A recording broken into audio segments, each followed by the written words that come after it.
Today we're looking at Microsoft Flight Simulator for MS-DOS. Released in the early 90s, this title is the first iteration of Flight Simulator as we know it. Although there was a line of wireframe and solid shaded polygon flying games that had carried the Microsoft Flight Simulator name since the 80s, it was this 1994 reboot that would go on to be developed into Flight Sim 95, 98, 2000, 2002, 2004, FSX, and even the current version of Lockheed Martin Prepared. In the tradition of big box PC games, the Flight Simulator package not only contained the game itself on floppy disk, but also a comprehensive manual spanning hundreds of pages. Taking a closer look at the manual, which has more than 20 chapters, you'll find everything you'll need to know, from basic interface and control instructions through to detailed material on circuits, spins and stalls, which I've only ever seen in real-world private pilot manuals. Additionally, there are approach charts, a full glossary of terms, and if that isn't enough, you can even check out a list of further reading material. So that's the package. Let's check out the game itself.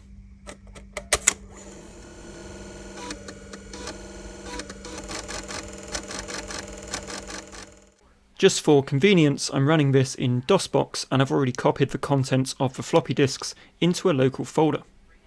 So we'll quickly run through the install program exactly as you would had you bought this from a PC shop in the 90s. Thankfully, because of DOSBox, you don't have to bother with the complicated sound card setup that you would have had to do back in the day, but for anyone who was there, you know as well as I do what a nightmare it was. Because we're living in the future, I'm going to enable dynamic scenery and automatic weather generation, features that may have caused lower spec machines to struggle back in the 90s, and we'll set the simulator to log our flight time, not that I expect to be spending too much time on this. What's really neat is that this old simulator still supports my modern day Airbus joystick, although it can't handle aileron, elevator and throttle on the same stick, so we'll have to use the keyboard for the throttle. With all the setup complete, we'll hit enter and boot into the simulator proper.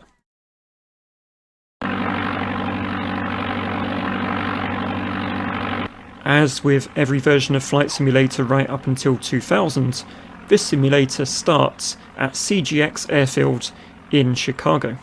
However, because we have New York and Paris add-on scenery, let's load into JFK Airport in New York. We're going to fly the default Cessna 182 Skylane here, of course, and just as we do in modern Flight Simulator, start the runway, parking brake off and throttle up.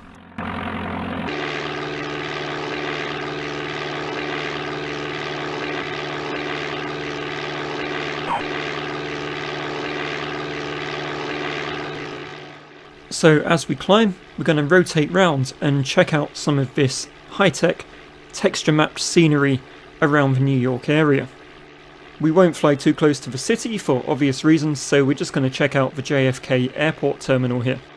And there it is in all its pixelated glory, but don't worry, we are going to take a closer look at some of the Paris city scenery a little later on.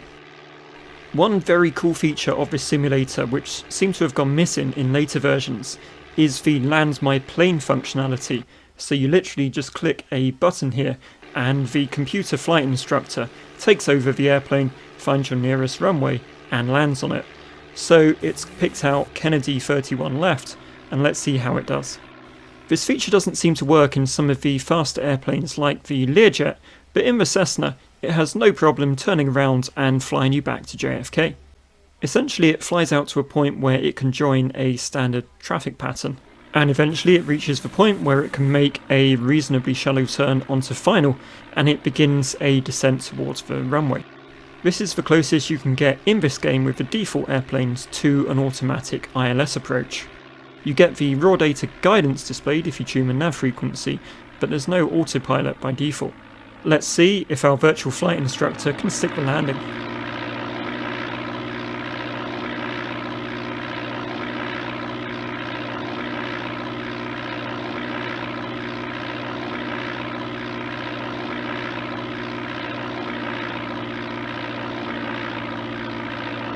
I'd rate that a solid TJ fly out of 10 because we're down and we're not on fire.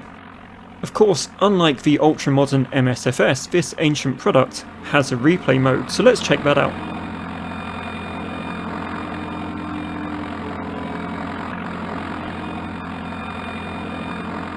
So now this is the add-on Paris scenery that came on a separate disc. At the time, this was known for being quite system intensive. In fact, at the time, users reported that scenery like this would tend to run at 1 to 2 frames per second.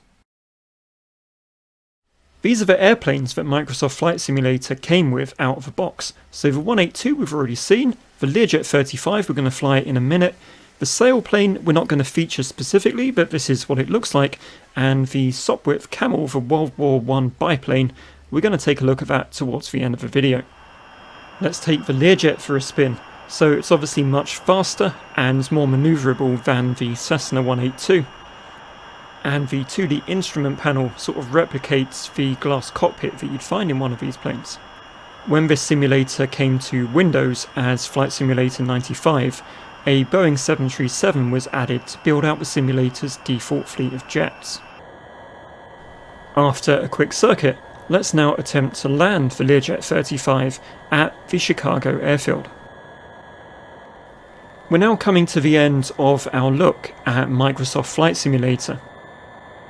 I'd love to hear your memories and your thoughts in the comments below, whether you played this when it first came out, or perhaps this is your first time seeing it entirely. I'm certainly glad that flight simulation has evolved to the point where it is today, although I do miss some of those older features. As we watch the Sopwith Camel take off, thank you so much for watching. I hope you enjoyed this look at the retro flight simulator. If you did, please drop a like, feel free to subscribe, take care, and I'll see you next time.